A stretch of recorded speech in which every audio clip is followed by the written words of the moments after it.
Twitter has been banned in Brazil, and the reason why is 1,000% more stupid than you could possibly imagine. Brazilian Twitter accounts are dropping like flies, and the story is so silly and so stupid, and I've got all the details for you right here, right now on Scroll Deep, the show that keeps up with internet nonsense so you don't have to. Brought to you by Nando's new menu. Come to Brazil! Well, you can't. They're gone now. So we've done lots of stories on this show about websites and apps being banned. They're going to ban TikTok or whatever, and it never happens. But this has actually happened. The Brazilian Supreme Court has ordered that Twitter, or X, if you're a dweeb, has been banned, and it has now started to take effect, with tens of millions of Brazilians being affected.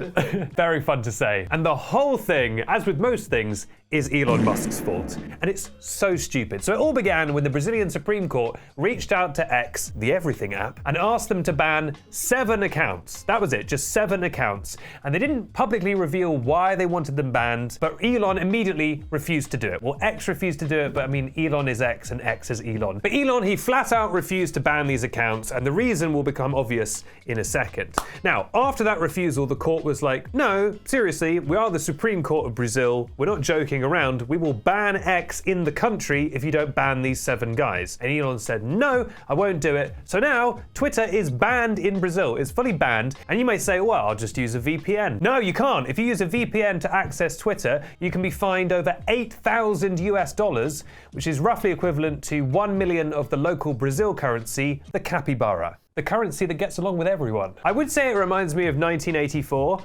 but it's actually more fitting that it reminds me of the dystopian film Brazil. Do you know Brazil? There's literally a movie called Brazil, and it's just 1984, but in Brazil. It's like so perfect for this. That's such a great reference that no one will get.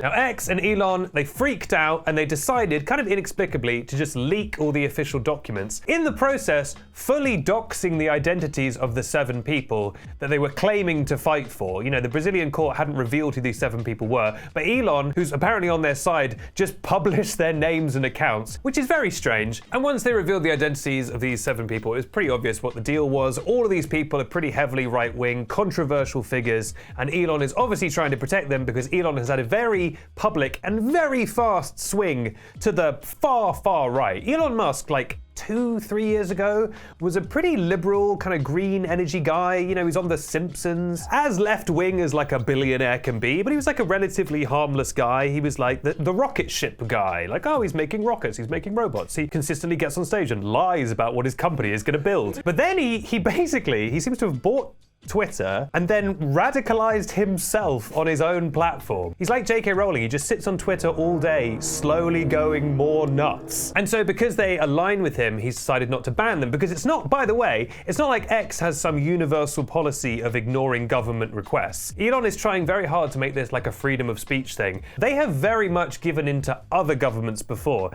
As Ryan Broderick notes in his excellent newsletter Garbage Day, quote, X restricted content on the request of the Turkish government in 2023 and complied with a government order to block accounts in India in 2024. And you calendar heads will know that that's actually this year. What does Turkey and India have in common? They have much more right-leaning governments, so I guess he's more willing to go along with them. So it's not like there's not a precedent for banning accounts, but Elon was just like, no, these 7 Brazilians, that's 4, but these 7, this plus this, Brazilians are not getting banned. It's sort of like the famous trolley problem, you know, the sort of philosophical question of like, a trolley is out of control. Would you kill one person or a lot of people? Except it's 7 terrible people or the entire nation of Brazil. And Elon was very much pulling that towards Brazil. But the truly wild thing is, oh, what's this? It's the always rough arrival of the Nando's mystery bag. Hey, ho, Nando's mystery bag. This week we have a theme.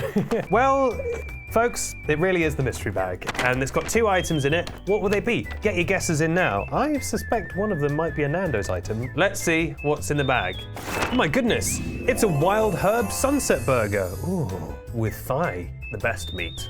And we'll do a little ASMR segment. But what else could be in this bag? Let's have a little looky.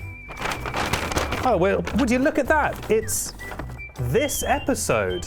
Oh, look at that. It's this episode happening in real time. I'm sure this won't create some kind of wormhole situation. And you'll notice that the little me inside here is also holding a smaller version of this show and On Until Infinity. Thanks, Nando's. And he says it too. The Nando's Mystery Bag, we're back next week. Hi. Yeah. Now, there's two small issues with banning Brazilians from Twitter. First is that Brazil has over 40 million Twitter users, quite a lot of people. The second is that it turns out Brazilians were holding up the whole site, quite possibly the whole internet. The amount of popular accounts and fan pages that are now falling by the wayside is actually insane. Brazilians were like Atlas holding up the globe that is the internet. Multiple huge stan accounts for artists like Bruno Mars, Miley Cyrus, and now down. The Virginia Woolf bot is offline. The Diana Agron updates account has fallen. Brazilian Miku is dead. Best of Chapel Roan tweeted, and can we get some sad violin music, please? Quote, if this is my last... I'll do it as if they're on a battlefield. If this is my last tweet, Chapel Roan, you changed my life. And for the almost 34,000 followers, blood, thank you for building this little community with me. I'll miss sharing this space with you. Give this watch to Chapel Roan.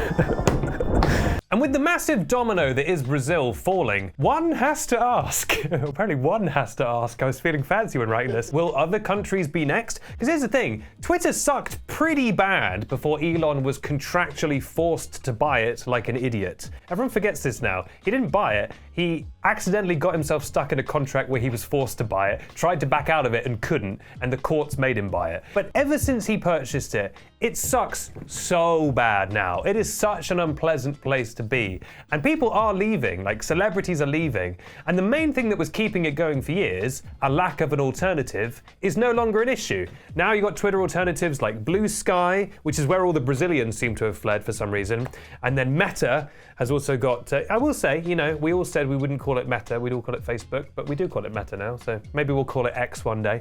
Meta has got Threads, which has also been steadily growing. It took Threads 4 days to get 10 million users, so they're doing okay. The growth then has been slow, but it is still growing. I will admit, I keep getting Threads advertised to me in Instagram, @BenedictTown, and it is suckering me in a little bit. You know what I mean? Like, because I'll see an interesting, when I'm browsing my Instagram, @BenedictTown, I'll see a Threads and I'll click through, and then I'll go to my account on Threads, which is also @BenedictTown on every platform. I'm a little bit thinking maybe I'll get suckered into Threads or Blue Sky or whatever. It's just so, I can't say the word because it will mess with the algorithm, but let's just say the opposition in World War II. There's a lot of those folks around on Twitter. But what do you think? Are you on X? Oh, here's a question. Question 1, are you Gen Z? Question 2, are you on X? Does Gen Z use Twitter? Because I feel like stans use Twitter. But I don't know, it doesn't feel like a young person's platform. It feels like a 45-year-old journalist platform. And then if there's anyone Brazilian watching, look at this. Boom, you just got a fine. Look at that, look at that. The longer you look at it, the more fines you get. Ha ha. Bet you wish you could do this. Oh yeah, look at all this slop. No, but seriously, if you're Brazilian, how do you feel about this? Do you think it's obrigado? Do you think it's bomb? Or do you think it's ruim? or are you? Oh no. Or are you?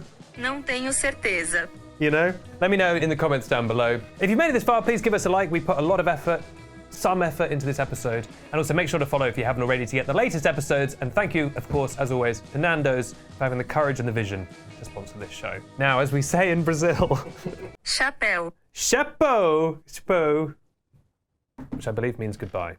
No, it doesn't. It means hat, and I'm doing a fun joke.